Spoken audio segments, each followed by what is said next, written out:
सप्तकोशी नदीले बिहिबार दुःखद कथा लेख्यो। त्यो कथा हो दुई वीर उद्धार प्रशिक्षकको जो अरूलाई बचाउने सिप सिकाउँदै गर्दा आफै लहरसँग बेपत्ता बने।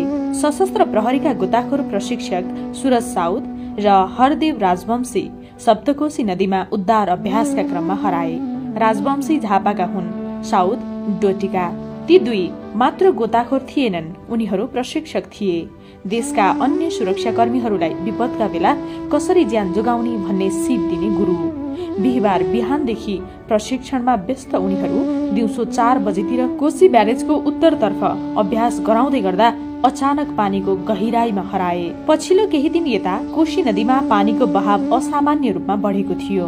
तल्लो भागमा ब्यारेजका ढोका खुलेपछि नदीको धारमा तीव्रता आयो। ठ्याक्कै त्यही बेला अक्सिजन बोकेका प्रशिक्षकहरू भोमरीमा फसे।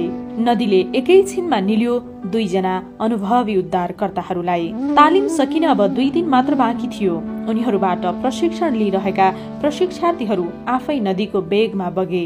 उनीहरू पनि उद्धार प्रयासमा होमिए, तर गुरुहरूलाई समाउन सकेनन्। उनीहरूको खोजीमा सप्तरी र सुनसरीबाट उद्धार टोली परिचालित छ, तर यो खोजीमा अब केवल ज्यान मात्र होइन, भावनाहरू पनि समावेश छन्।